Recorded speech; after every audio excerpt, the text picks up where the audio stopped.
Selamat malam pemirsa, apa kabar Anda? Tidak terasa dalam beberapa hari lagi kita akan menyambut tahun baru 2023 yang akan menjadi penanda dimulainya tahun politik.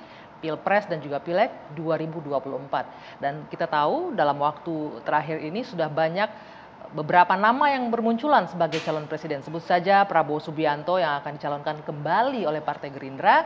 Dan juga ada nama Anies Baswedan yang sudah dideklarasikan oleh Partai Nasdem. Ya kita bisa bilang juga agak mungkin dalam tanda kutip terancam karena belum ada pasangannya definitif gitu. Ini yang akan kita tunggu. Belum lagi PDI Perjuangan yang dinilai oleh publik ini sepertinya agak galau. Siapa yang akan diusung? Puan Maharani atau Ganjar Pranowo? Nah sementara itu konstelasi politik menjelang 2024 semakin memanas. Kami akan membahasnya malam hari ini dengan sejumlah narasumber yang ada di studio bersama saya, Dwi Anggia.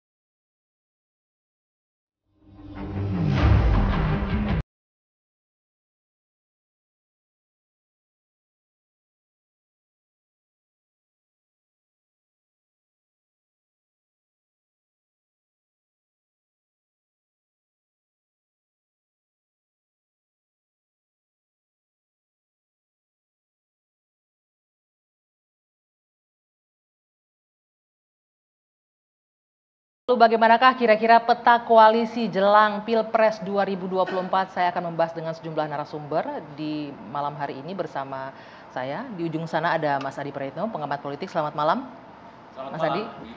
Dan juga ada Mas Sinton dari politisi PD Perjuangan. Selamat malam. Ya, selamat malam Mbak Anggi. Ini kita nyantai aja karena menyambut tahun baru dan di akhir tahun. Bersiap-siap ya menyambut tahun baru. Ada Bung Ferry Juliantono, politisi Partai Gerindra. Selamat malam. Selamat malam, Mbak Anggi.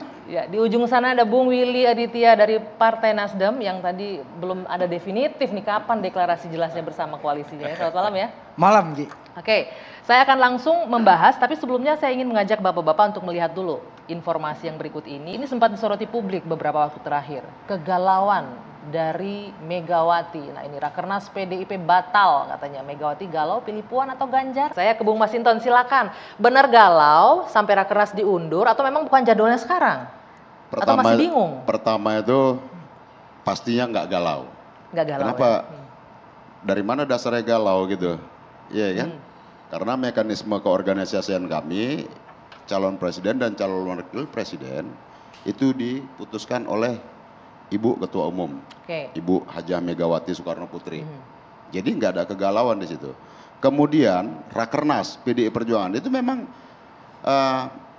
Rakernas dan hari ulang tahun partai PDI Perjuangan 50 tahun itu memang diagendakan tuh bulan Januari.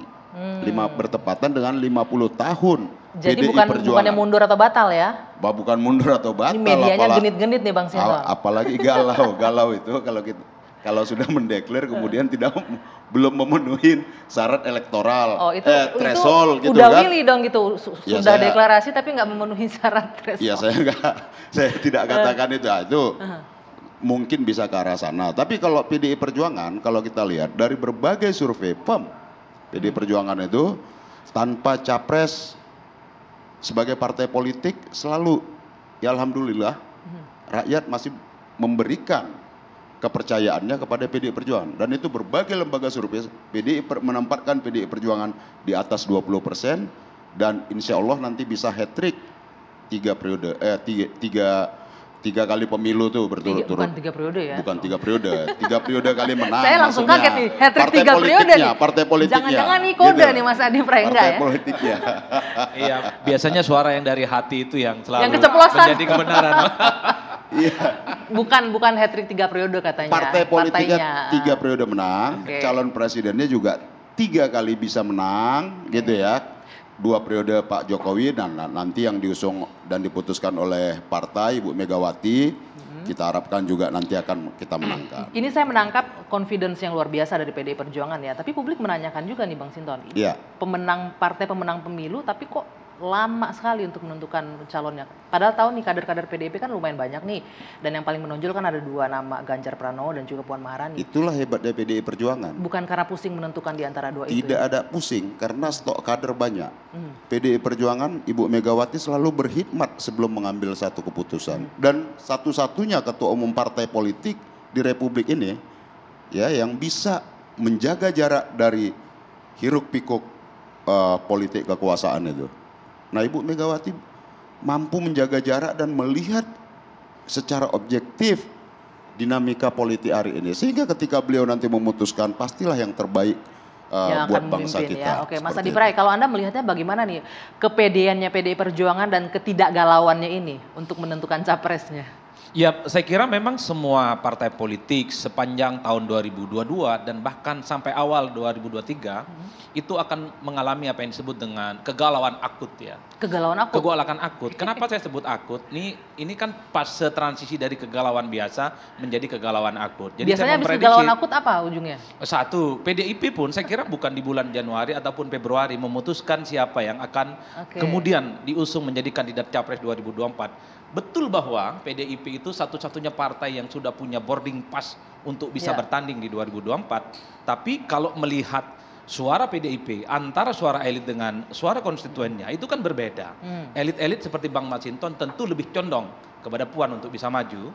Tapi dari data-data survei yang kita punya, memang begitu banyak basis konstituen pemilih PDIP itu berharap Ganjarlah yang akan diusung. Tentu ini menjadi variabel penting bagi PDIP untuk memutuskan secara signifikan soal siapa yang akan diusung, terutama untuk memenangkan hat-trick 3 kali berturut-turut, bukan 3 periode. Bukan 3 periode ya? Bukan 3 periode. Bang Masinton, ini bagaimana menangkap nih sinyalnya? Katanya di elit-elit punya calon sendiri, sementara di grassroots hasil survei itu menunjukkan hal yang berbeda. Apakah akan mengakomodir suara rakyat yang katanya suara Tuhan atau suara elit nanti akan di PDI Perjuangan itu keputusan itu kan ada di Ibu Mega.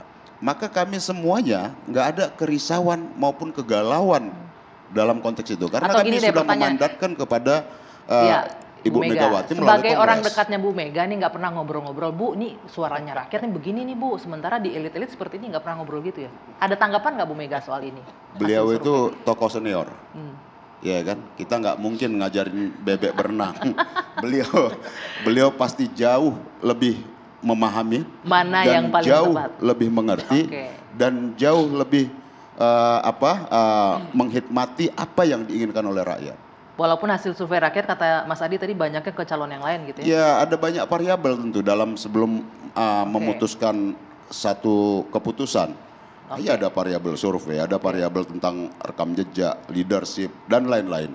Karena kita bicara pemimpin itu bukan hanya diukur lewat elektoral, tapi ini kita bangsa yang sangat majemuk. Bagaimana mengelola kemajemukan bangsa ini ke depan. Bagaimana membangun negara dan bangsa ini ke depan sehingga punya output dan outcome yang punya manfaat tinggi buat masyarakat ke depan. Oke, sebagai kader partai juga, mana nih menurut Anda yang punya leadership, punya track record bagus dan kapabilitas di antara nama-nama yang muncul dari PDIP sendiri? Kader PDI Perjuangan memang dikader untuk itu. Semuanya. Memiliki karakter dan leadership yang kuat. Jadi dua-duanya Puan dan Ganjar punya itu ya? Tinggal Bu Mega memutuskan? Ada banyak kader, itu Bu Mega lah nanti yang akan memutuskan. Tidak hanya Puan dan Ganjar, oke baik. Mas Willy, tadi ada yang galau udah deklarasi tapi malah belum punya boarding pass-nya begitu. Tapi nanti dijawab ya, kita jeda dulu sejenak. Dua Sisi kembali sesaat lagi.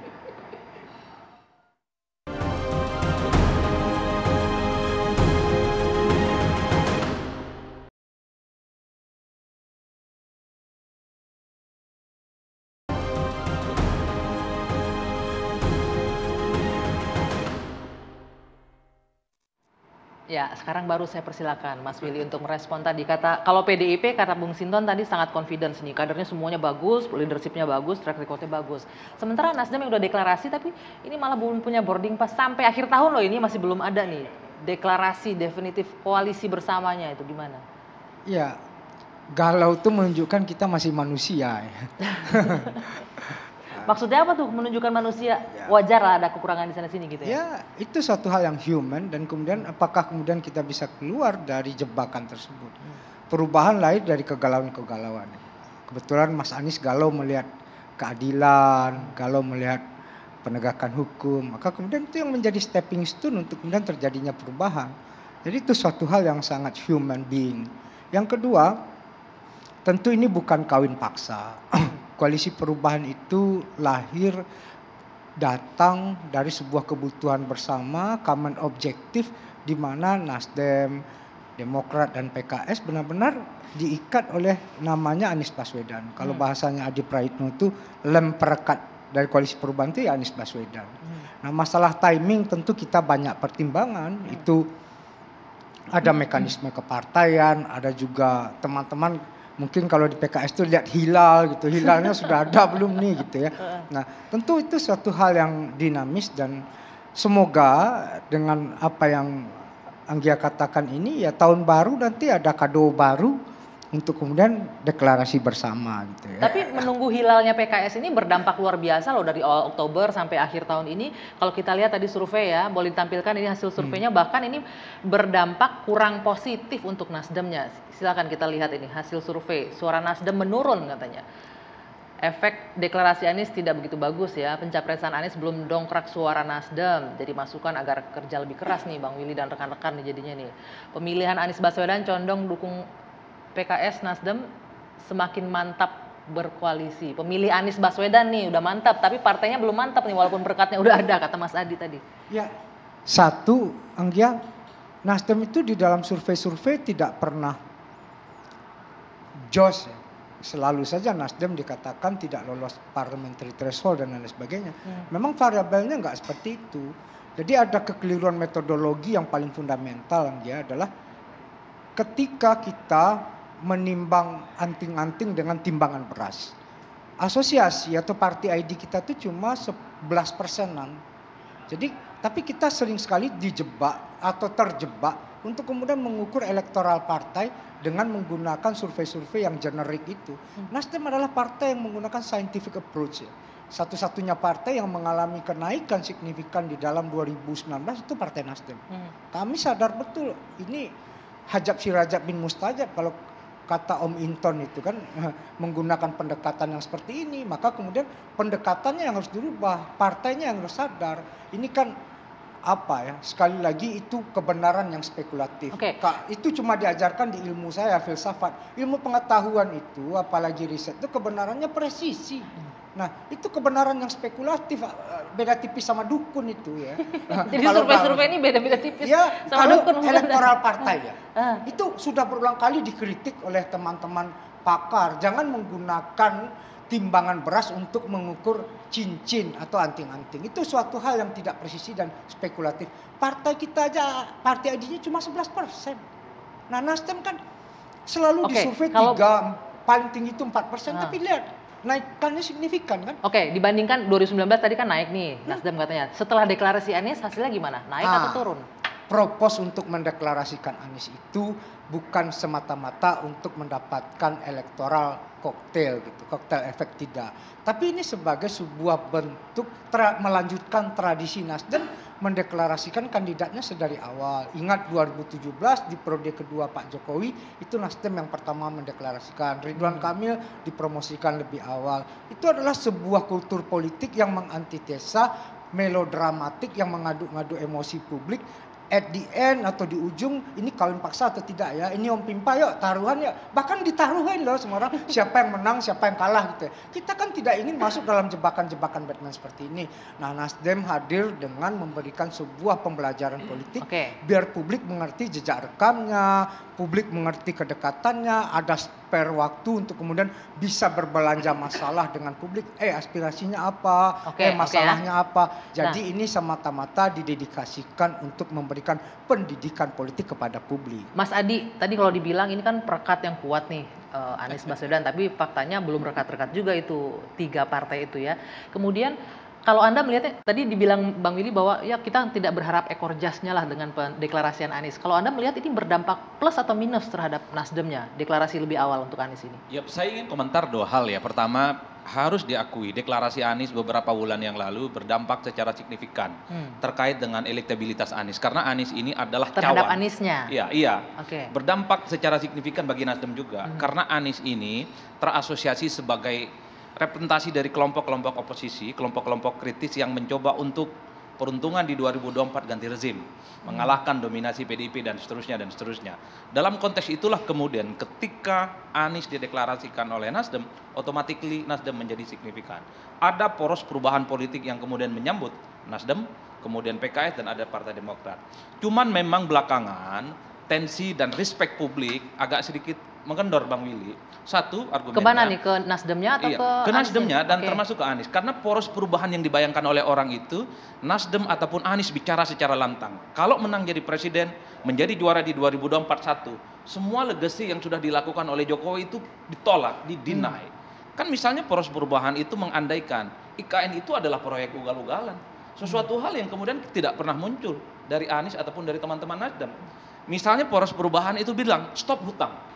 Misalnya poros perubahan politik itu bicara bahwa mereka tidak akan melanjutkan infrastruktur di zamannya Jokowi yang dianggap ugal-ugalan dan mangkrak. Nah, kalau itu yang dilakukan, Anies yang dianggap sebagai representasi kelompok oposisi, kelompok perubahan politik akan naik kembali secara signifikan. Nah, berkaitan dengan hal perubahan ini, itu yang sebenarnya ingin ditunggu. Itu yang ditunggu. Kenapa tidak dilakukan oleh Nasdem dan Anies ketika deklarasi? Sabar bos, ini kan kita susah membedakan, kalau nggak capresnya Adi Praitno aja. Ini kan berbicara, ini masih warming up, tiket belum. Jadi belum apa-apa, kan ingat aja ojo ke susu bos katanya kan. Tiket ini kan belum tiket ya? belum cukup. Oke. Jadi suatu hal ada waktunya, jadi ada masanya, ada orangnya. Jadi sekarang masih dalam proses peregangan, stretching, warming pemanasan. up. Jadi suatu hal yang kemudian Begini, kita juga berbelanja masalah. Penonton nggak asik nonton ini pertandingan. Nah, inilah kalau penonton memang ini nggak begini asik maunya. karena begini. Ketika Anies dideklarasikan oleh Nasdem, publik berharap bahwa Ada akan gebrakan ada baru dua nih. diskursus yang saling berhadap-hadapan, yaitu diskursus pro Jokowi yang itu PDIP, yaitu KIB, itu adalah kemudian teman Gerindra dan PKB. Kita berharap poros perubahan politik itu membangun satu narasi besar, diskursus besar yang dianggap antitesa dari Jokowi. Untuk apa bikin poros koalisi perubahan kalau visi dan misinya juga sama dengan Kalau Pak saya Jokowi? tidak salah, boleh dikoreksi Bang Willy. Pada saat deklarasi itu Pak Surya Paloh menyebutkan akan melanjutkan yang baik-baiknya Ya, dari Pak Jokowi ya. Itu narasi Justru itu gini. disebutkan. Kita harus melihat bangsa ini terlalu terlalu bebal kalau kita selalu berbicara dendam. Politik selalu digerakkan oleh dua ekstrim, dendam dan harapan. Nah, ada pembelajaran yang paling luar biasa kalau kita melihat transisi di Cina. Begitu Deng Xiaoping menjadi presiden, dia tidak menanggalkan foto Mao Zedong dari lapang merah. Padahal Deng Xiaoping adalah orang yang terkena revolusi budayanya Mao Zedong. Nah, kita tidak ingin apa yang dikatakan oleh Adi tadi, jangan kemudian publik kita jebak pada dendam, kesumat yang kemudian apa yang dibuat oleh Jokowi yang bagus itu harus dihapuskan, jangan.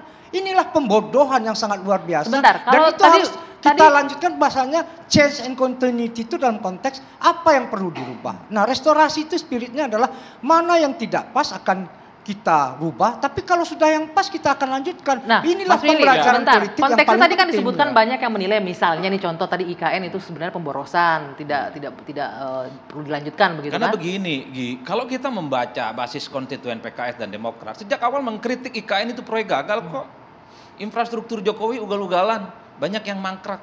Tapi ini kan nggak bunyi oleh Nasdem dan oleh Anies. Jadi poros perubahan yang dibayangkan kayak gitu. Apa yang kemudian narasi besar disampaikan ketika Anies capres Nasdem? Ekspektasi yang publik ditunggu. terlalu tinggi berarti sama Nah, gini, ternyata ya, perubahan yang dibayangkan ini publik cara dengan berpikir Bang Willy itu Adi beda. ini yang kemudian menyesatkan. Ingat, gini.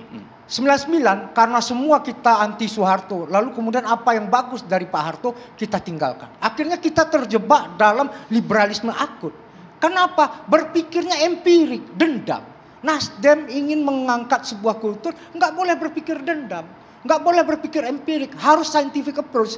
Jadi masalah IKN yang lain sebagainya ada scientific approach, ada assessment yang scientific betul untuk mengejas apa yang perlu dilanjutkan, apa yang tidak. Ini yang paling penting. Publik ini tidak mesti kita jebak dengan sensasi-sensasi yang seperti ini. Berhentilah empirisisme, berhentilah dendam untuk kemudian kultur politik kebangsaan, kultur politik yang lebih adem.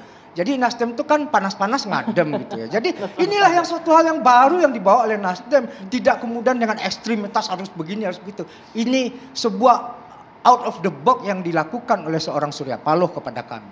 Oke, tapi kalau melihat suara rakyat harus ada yang diperbaiki, harusnya bisa diakomodir begitu, didengarkan. Ya, kalau itu tidak ada persoalan apapun, yang menarik dari poros perubahan itu ada yang dibayangkan sesuatu yang jauh lebih baik yang sudah dilakukan oleh Jokowi. Ini kan Bang Willy, salah satu partai di poros perubahan politik. PKS sama Demokrat beda bicaranya soal IKN, soal infrastruktur, soal hutang. Mereka beda ceritanya. Jokowi gagal dalam konteks itu. Atau salah cari teman koalisi jangan-jangan. Harusnya jangan itu yang saya oposisi. mungkin pertemuan-pertemuan kecil, makan bareng yang sering dilakukan oleh tim poros perubahan politik itu belum sampai merumuskan itu. Yang dibayangkan mungkin adalah siapa kira-kira orang yang bisa mendampingi Anies Baswedan di 2024. PKS ada kemudian elitnya, kemudian Demokrat juga pasang harga mati buat AHY. Itu yang juga membuat kegalauan-kegalauan akut yang nggak akan selesai sampai awal 2023 itu.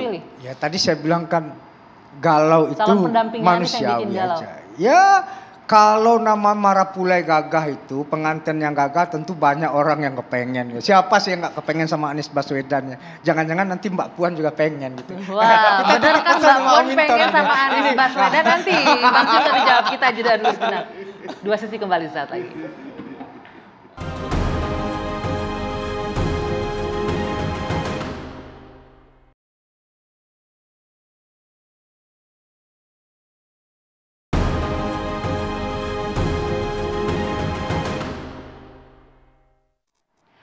Ya, menyambung pernyataan Uda Willy, kalau Marapulainya ranca, anak darunya bisa mengantre. Itu udah bahasa Minang, kalau calon pengantin prianya bagus, ini dalam hal ini Anies ya Bang Willy ya. Ini calon-calon anak daro, calon pengantin wanitanya banyak nih. Tadi dibilang jangan-jangan Mbak Puan juga galau pengen bergabung dengan Anies jadi anak daro juga.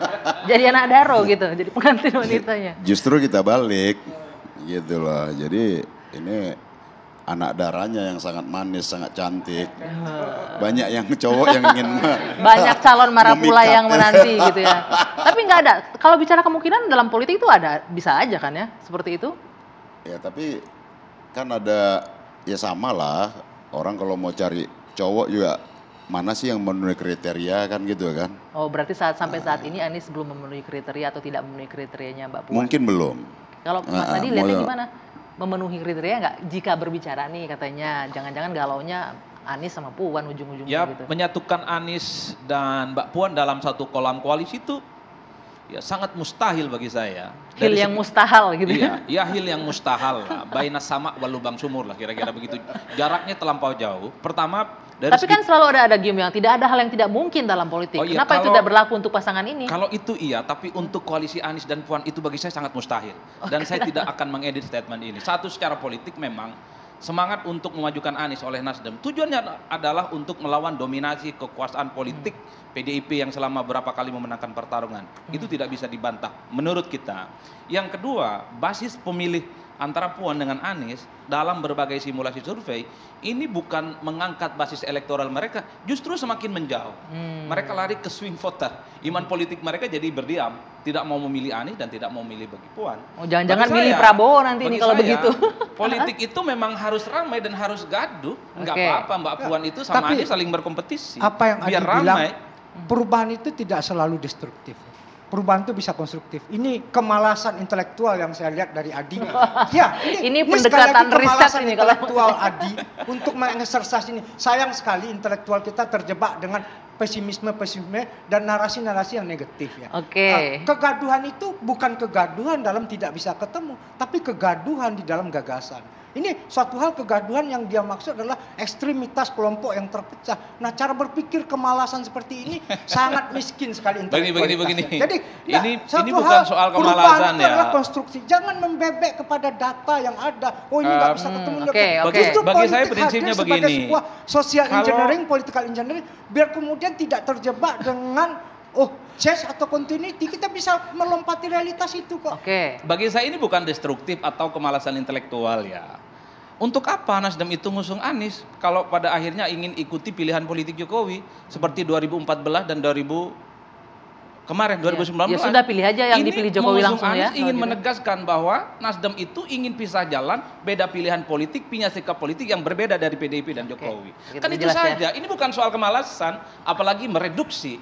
Bagi saya Nasdem juga nggak perlu menutup hati bahwa ingin berbeda dengan Jokowi, ingin berbeda dengan teman-teman PDIP, ingin berbeda dengan Gerindra, yang Gerindra nyerang Anies disebut dibilang tidak berterima kasih gara-gara dukung di Jakarta, nggak ada persoalan. Tapi ini lucu sih Mas Adi, ingin berbeda tapi masih dalam kabinet gitu, agak lucu juga ya. Makanya, jadi Bang Willy tidak perlu juga menutup-nutupi kalau kita bilang poros perubahan itu harus ngegas. Oke, ada satu lagi nih. Nanti kita lanjut jangan lagi. Jangan dibilang juga ini distorsi ataupun kemalasan intelektualitas.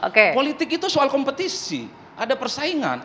Kalau mau adem ayem, majlis taklim. Kan begitu ceritanya. Oke. Ini satu lagi nih, sebelum kita lanjutkan saya ingin tampilkan yang ini dulu nih. Bagaimana dengan pencapresan Pak Prabowo yang digadang-gadang akan berkoalisi dengan PKB. Kita lihat ya. Ini Jokowi beri kode duetkan Prabowo Ganjar malahan ini ya.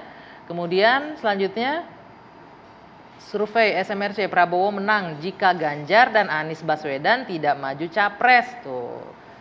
Ini kalau Ganjar dan Anies nggak maju, siapapun bisa menang nih. Gimana nih, Bang Ferry? Pak Prabowo sama siapa nih kira-kira? Ya kalau Pak Prabowo hasil surveinya tetap tinggi.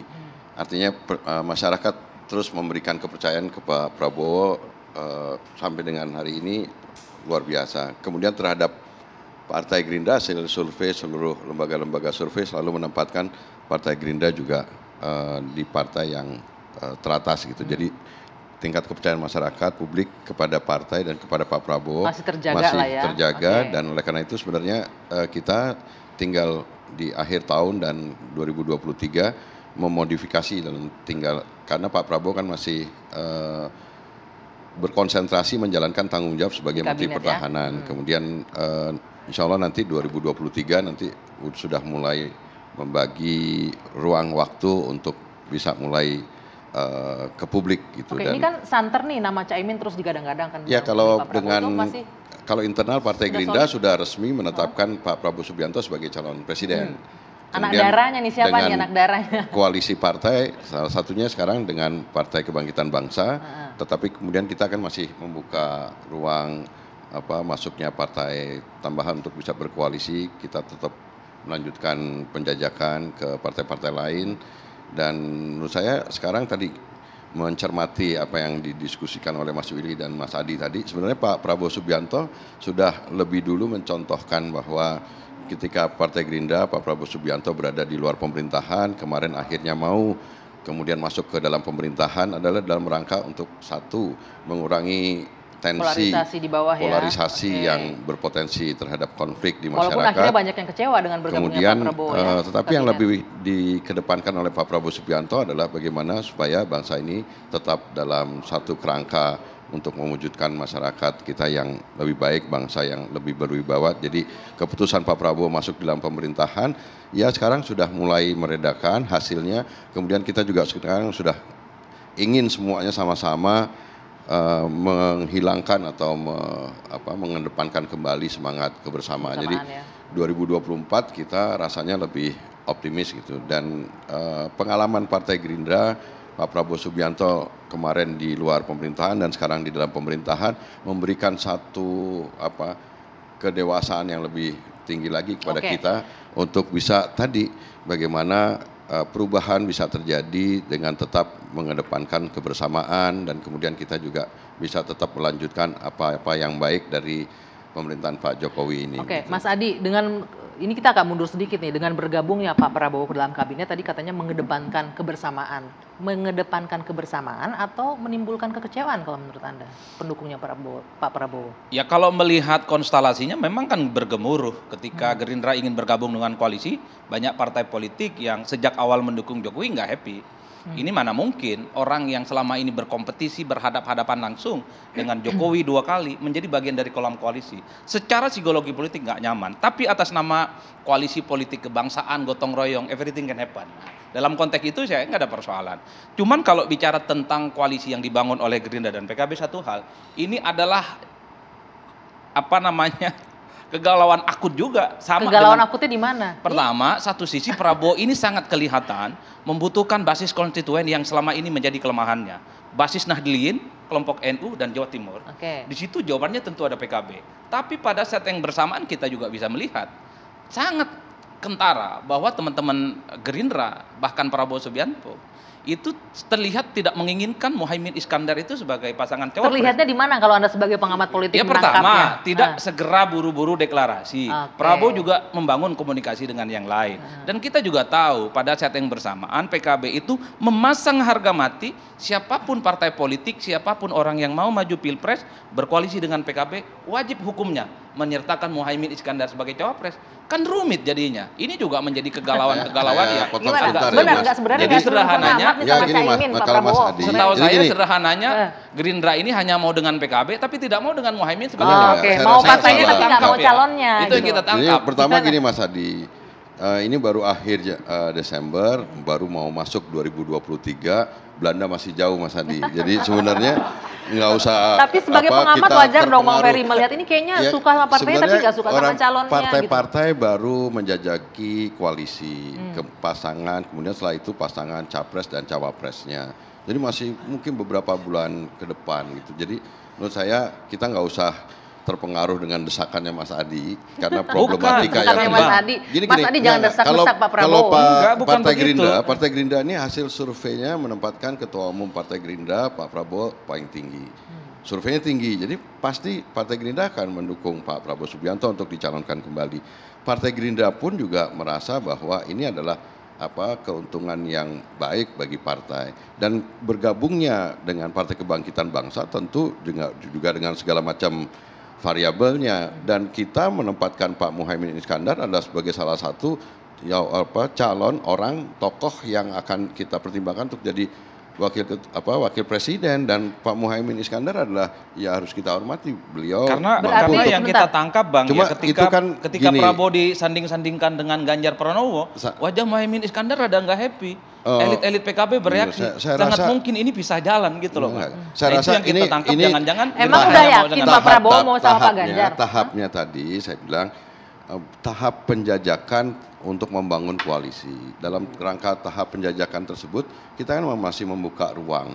Nah, dalam pembukaan ruang itu bisa partai politik menambah koalisi, bisa nama-nama calon-calon lain yang kita pertimbangkan. Tentu variabelnya kita bicarakan terus juga dengan Partai Kebangkitan Bangsa. Jadi bukan yang seperti tadi Mas Adi tuduhkan bahwa nggak happy gitu. Happy kok, orang selalu setiap dinamika perkembangan kita bicarakan bersama antara Partai Gerindra dengan Partai Kebangkitan Bangsa. Jadi asik-asik aja kok Mas Adi. Asik-asik aja. Ini namanya kan orang melihat dari luar ya Mas Adi, sah-sah aja pendapatnya apa aja. Nah, bagaimana dengan ini tadi persyaratan koalisi, kalau partai mau bergabung tapi harus setuju nih dengan wakilnya, Caimin harus maju dari PKB. Iya kan, itu tadi banyak variabel unsur yang harus dipertimbangkan. Kemudian tadi ada misalkan ada nama Pak Ganjar, itu kan keinginan hasil surveinya.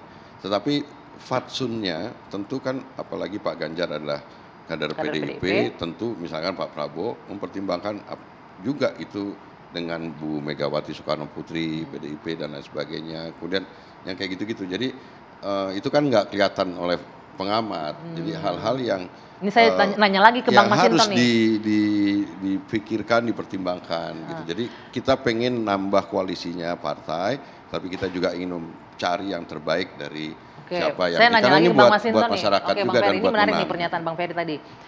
Pak Prabowo kan menjaga-jaga juga nih hubungan dengan Bu Megawati kalau mau narik Pak Ganjar. Ini sebagai orang yang dekat dengan Bu Mega lagi nih, saya mau tanya, seandainya Pak Ganjar nggak jadi calonnya PDIP, boleh dong misalnya Pak Prabowo nanti narik Pak Ganjar sebagai pendampingnya, tapi nanti kita jawab ya. Kita jeda dulu sejenak. Dua sisi kembali sesaat lagi.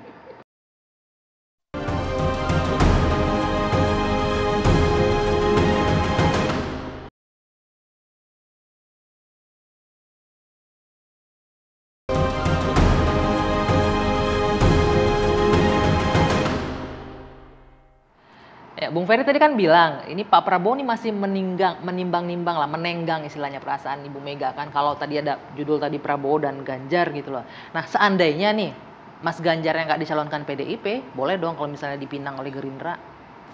Sebagai orang dekat ketua umum, kan apa? Mungkin kita ngebahas perandaian. Yang jelas begini, kalau kita lihat Pak Prabowo kan beliau ketua umum partai. Beliau memahami betul bagaimana susahnya berpartai. Bagaimana membangun partai, bagaimana menciptakan kader, membangun semangat dan elan juang dalam kepartaian tadi. Nah maka apa yang disampaikan Pak Prabowo umpama, ya kalaupun dengan kader partai lain ya harus dikomunikasikan dengan ketua umumnya, kira-kira kan gitu ya. Yeah.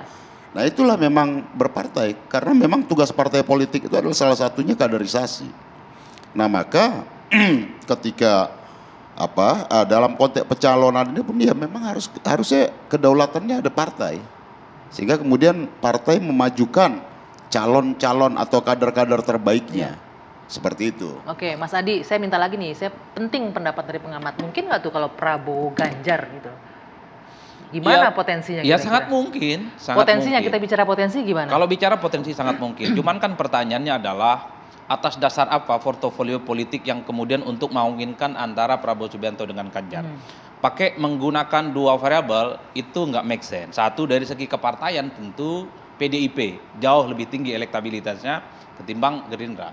Dari segi popularitas dan elektabilitas tentu Ganjar di atas Prabowo Subianto. Dua hal itu saja udah nggak make sense. Tapi sekali lagi hal-hal yang saya sebut dua variabel penting ini menjadi nggak make sense kalau sudah elit-elit politik yang berfatwa. Nah, kun fayakun. Negara ini kan diatur dan dikendalikan oleh elit-elit partai. Mau Prabowo ataupun Ganjar Pranowo ataupun Pak Harani. Kalau ketua umumnya yang memberikan perintah, memberikan fatsun politik, ketaatan robotik lah yang akan menjalankan segala-galanya. Kan begitu ceritanya. Nambahkan ya Mbak Anggi, jadi kita belum tahu format apakah nanti jadinya dua pasang atau lebih dari dua pasang. Itu juga kan pasti akan menjadi pertimbangan partai-partai. Kemudian kalau bagi Pak Prabowo Subianto dengan positioningnya sekarang yang berada di tengah di antara tiga kutub, asumsinya tadi ada tiga kutub tadi, menurut saya sebenarnya menjadi harapan dari masyarakat bahwa ini soal kestabilan politik, terus kemudian bahwa ide-ide perubahan itu tetap terjaga dengan tetap menjaga kesinambungan itu tetap bisa lebih terjamin dengan kehadiran Pak Prabowo Subianto yang sudah membuktikan berhasil dari di luar pemerintahan, sekarang berada di luar pemerintahan dan kemudian melanjutkan dan mendukung Pak Jokowi. Nah, ini pemerintahan Pak Jokowi. Membalikan pernyataan Bang Ferry, ini kita masih belum jelas nih berapa pasangan yang akan muncul. Nah, ini teman-teman partainya bapak-bapak inilah yang akan menentukan kan. Kalau kita lihat sekarang kan ada KIB dengan 3 partai di sana, itu satu. Kemudian ada Gerindra dan PKB kemungkinan ada 2. Kemudian ada koalisi perubahannya yang masih berubah-ubah 3 lah ya itu. Dan PDIP sendirian. Kemungkinan 4 poros itu mungkin terjadi nggak Mas Adi? 4 pasangan itu kalau kita melihat begini. Kalau bicara tentang kemungkinan iya ya, tapi pada realitas politiknya kok rasa-rasanya 4 poros itu tidak mungkin. Pertama, kalau 4 poros itu sangat mungkin pertandingan akan terjadi 2 putaran. Dan itu juga akan membengkakkan anggaran pemilu yang automatically agak mengerikan buat negara ini. Bahkan saya khawatir gara-gara anggaran pemilu inilah isu jabatan presiden diperpanjang, penundaan pemilu muncul lagi di tahun depan. Kita itu yang mengerikan betul. Nah yang kedua saya membayangkan ini paling manis ini ada 3 poros oposisi. 3 poros oposisi poros koalisi yang akan muncul di 2024. 2 poros itu adalah poros koalisional pemerintah, entah Ganjar Pranowo, entah Puan, dan satu lagi ada Prabowo Subianto, poros non koalisional pemerintah yang digagas oleh Bang Willy yang sampai saat ini saya belum menemukan antitesanya itu. Nah, paling mungkin itu hitungan-hitungan manis yang sebenarnya ingin dilihat betul oleh publik, pertama untuk menghindari polarisasi, yang kedua minimal diskursus dan tawaran ide-ide daripada kandidat yang 3 orang itu akan memunculkan satu vitamin politik yang membuat masyarakat kita akan semakin cerdas, supaya pertandingan itu orangnya tidak itu saja, kan butuh figur-figur lain yang membawa satu narasi-narasi besar yang diharapkan bisa memberikan satu perubahan, sesuatu yang berbanding balik dengan apa yang sudah dilakukan oleh Jokowi. Nah, kalau dari pemainnya sendiri bagaimana nih Bang Sinto, Bang Ferry, Bang Willy? 2024 kita bersepakat untuk tetap menjadwalkan pemilu Pilpres dan pemilu legislatif. Tetap ada ya, 2024 ganti presiden jadwal. Tetap. Kemudian yang kedua, kita meninggalkan isu politik identitas, kita tetap mengedepankan kebersamaan meskipun suasana kompetisinya tinggi, tapi kita tetap harus menjaga kebersamaan. Jadi suasananya lebih rileks dibanding 2019. karena banyak sekali problematika yang muncul di masyarakat soal ekonomi, soal beban hidup dan lain sebagainya. Kadang-kadang membuat kita jadi tidak berempati terhadap masyarakat karena kita sibuk bicara tentang pemilu. Padahal sebenarnya pemilu itu adalah jalan untuk kemudian kita menyelesaikan masalah-masalah di masyarakat. Jadi kita sekali lagi lawan itu anasir-anasir yang punya pikiran untuk mau memperpanjang dan lain sebagainya. Jadi dan kita minta masyarakat juga bersabar karena bukan Januari, bukan Februari, bisa jadi nanti April, Mei nanti baru kita bisa melihat partai dan gabungan partai koalisinya dan capres dan cawapresnya. Deklarasi capresnya. Oke. Kita kan juga belajar dari pemilu yang sebelumnya 2019 yang menyisakan polarisasi yang luar biasa ya. PDIP sih yang belakangan biasanya. Gimana tuh memilih untuk ini nggak terjadi lagi nih, dan itu tanggung jawabnya dari teman-teman lah ya, teman-teman politisi dan partainya gitu loh. Pertama, pilihan politik kami Nasdem itu bukan asal beda. Itu yang perlu juga Mas Adi garis bawahi. Ini bukan like and dislike. Itu yang harus kita lihat. Jadi tentu pilihan itu lahir sebagai sebuah representasi kebutuhan objektif atas dasar bacaan-bacaan untuk tantangan masa depan. Itu yang pertama. Yang kedua adalah kita tentu harus belajar sebagai sebuah bangsa. Perbedaan itu sebuah keniscayaan. Kita berbineka tunggal ika ya. Polarisasi itu hal yang natif. Partai dibangun untuk kemudian menjadi kanal dari polarisasi itu. Tapi tugas partai dan tugas pemimpin adalah bagaimana polarisasi tidak meningkat, eskalasinya menjadi friksi, menjadi konflik, apalagi menjadi perpecahan. Itulah tuh obligasi politik, itulah obligasi moral kita untuk bersama-sama. Saya dengan Bang Ferry, kita tunggu nanti itu dari bapak-bapak. Ini kemudian menjadi apa yang membedakan. Poin utama saya adalah apa yang membedakan seorang negarawan dengan politisi adalah obligasinya, tanggung jawabnya terhadap masa depan Republik ini. Singkat saja, Bang Sinton, terakhir ini apa yang akan dilakukan ini? Iya, mau 3 pasang, mau 2 pasang, pun mau 1 pasang. Ini bagaimana kita menghadirkan pemilu 2024 ini sebagai sebuah kontestasi yang memang benar-benar programatik, demokrasi yang kita jalankan dengan sukacita dan gembira. Tidak mempertajam ya keterbelahan di masyarakat. Nah, menurut saya komitmen kebangsaan itu yang harus kita kedepankan. Itu kita tunggu dari politik semua maupun seluruh politisi dan partai ya. Baik. Figur-figur. Bersukacita namanya juga pesta, bergembira ya. Jangan sampai gontok-gontokan akhirnya. Baik, terima kasih Bapak-bapak sudah hadir. Kita juga mengucapkan selamat menyambut tahun baru untuk pemirsa di rumah. Buat Bapak-bapak juga selamat menyambut tahun baru dan selamat berakhir pekan, berliburan maksudnya, dan juga sampai ketemu tahun depan. Sampai jumpa.